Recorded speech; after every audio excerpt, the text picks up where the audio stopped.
Welcome to Fast Effect Double Speed Magic the Gathering from ELD's Time Ball Games. This will determine who faces Josh in the finals of the ELD Legacy Open. He was on an absolute tear, going undefeated on the day. A mono-black budget Death Shadow deck. Both of these decks very, very dangerous. He did previously beat Mystic Forge combo in pretty brutal fashion, I'm sure. Andy would be happy to get another crack at that. Had to mull down to like 5 in one of those games. Mystic Forge is capable of some incredibly strong openings. This is not one of them. Just a turn 1 Manifold Key. Not super exciting. Rather seeing like Grim Monolith into Manifold Key, into the One Ring, something along those lines. Instead, City of Traders, which is going to go away next turn, presuming that he has a land drop.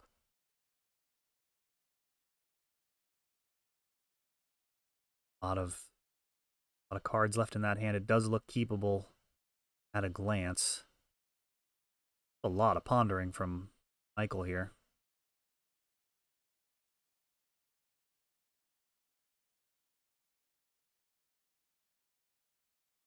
Digging type of permission he has for whatever Mog has to throw at him. And oh no, it's nothing. Just the One Ring is just sticking. With the Manifold Key already in play, this is basically Ancestral Recall into a contract from below. He's going to draw 3 cards and 7 cards, just 1 + 2 and then 3 + 4. All right, so Prismatic Ending brings it in a little bit, but it's still a really dire situation.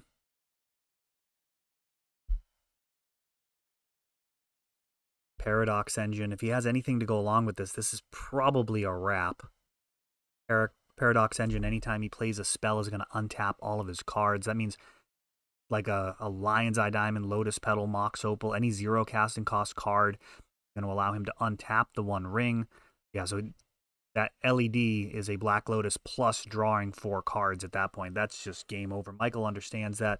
He is just moving on to the next one. Even though there's no time limit in this top 4, he is not going to waste his time, energy, or potentially give away any information. He is definitely dead there.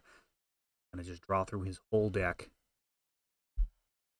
But the only way you win there is if your opponent accidentally taps the One Ring, draws themselves out of their cards in their library. I mean, that is pretty unlikely. Could happen with a card like Surgical Extraction. If you like got rid of some extra cards in their library, could in theory happen.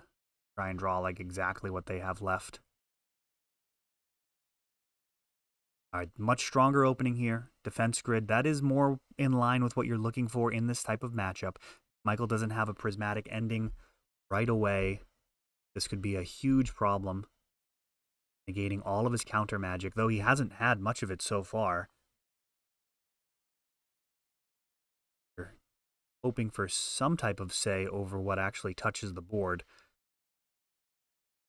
Last game, completely ran away with it. See if he can make that happen again. Urza's Saga, the Basalt Monolith, tap and untap into the One Ring. I mean, that's how you draw it up. Exactly what he needed there. Narset is actually going to contain the situation a little bit. Now, the One Ring can still draw a card on Michael's turn. May take advantage of that. There are some decisions to be made here. Constructs can clear Narset.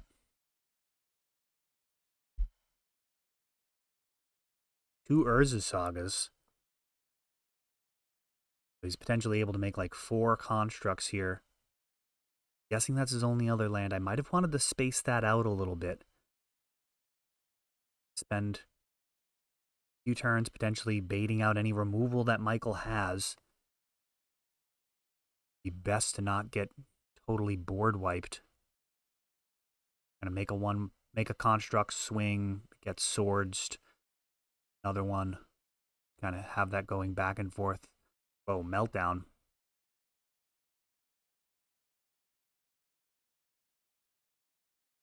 So Meltdown clears the board. Able to make a construct with the floating mana. Down to 12. See March of Otherworldly Light, the card that Narset grabbed. So this first construct will not be making it through.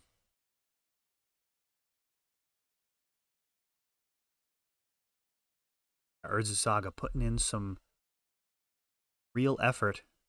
This has to connect to do 1. That'll unlock the 1 ring. Eventually just win the game.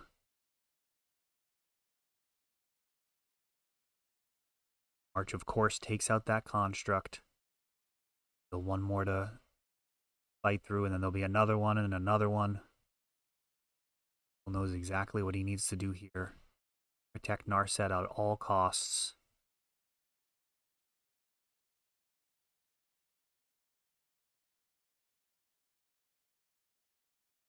The 1 ring, a little bit of a win condition. Michael can weather the storm. The 1 ring will eventually take him out.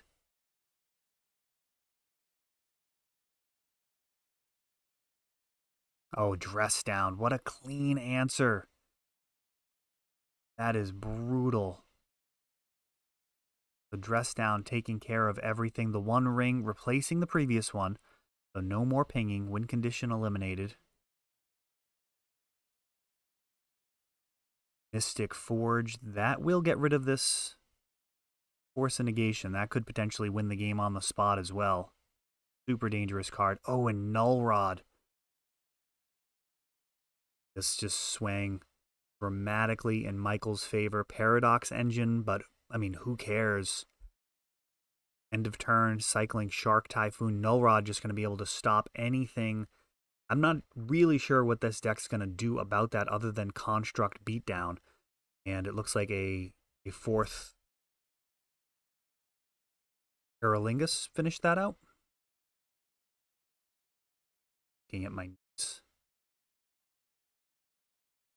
Null Rod plus the Shark would have been enough. In all likelihood, very, very difficult to get out of that situation. Mystic Forge, not going to enjoy playing against Null Rod or not Rest in Peace, Stony Silence, Collector Oof, any of those effects. Though I would still, I know I mentioned it, I'd love to see Abeyance change to actually work like Null Rod. They're both from the same set, they both have the same wording, but Abeyance has been nerfed, not function the way that Null Rod does, which is total nonsense. Stop being cowards. Give us Abeyance. I mean, it'll probably have to get banned in Legacy, but at least it'll be a playable commander card. As it is right now, it doesn't see any play anywhere. It would be a very solid commander card, even 2 mana. Game 3. Ulta 5. That seems to be a somewhat persistent issue with the Mystic Forge builds. You need to be very selective. There are a lot of hands that don't really do anything. Variation in casting costs, acceleration, and some type of payoff. Run headlong into counter magic or discard. Kind of getting 2 for 1. Eventually. But it's temporary. I mean, once they untap that monolith, get all that mana back online, they can go for it again. Not as devastating as like a Dark Ritual line, which gets countered and completely falls apart. They still have the artifacts on board to power out their Mox Opal, help feed their constructs. Force of Negation stops a Karn. Counter Magic actually helping Michael out this game, and a quick 4th Aerlingus. This could easily run away with the game. As the Monarch, chipping in there for just 2 at a time. Outdrawing 2 to 1 is going to be incredibly good against this type of deck, which kind of at best is going to be throwing like 1 bomb at a time. Suppose they could get a defense grid out in front of it. It's totally a thing. At the Masticore, to regain the Monarch. Oh, and a Supreme Verdict clears the board. Empty board with the Monarch. The type of game state you're going for when you play a deck like this. Meltdown, clearing everything. Wow. Smooth sailing. Now a Narset grabs a Deafening Silence. I don't even know how excited I am about that card here. It's fine. Actually change very much. I'll be doing on his side of the board. Probably trying at best to cast one card per turn. At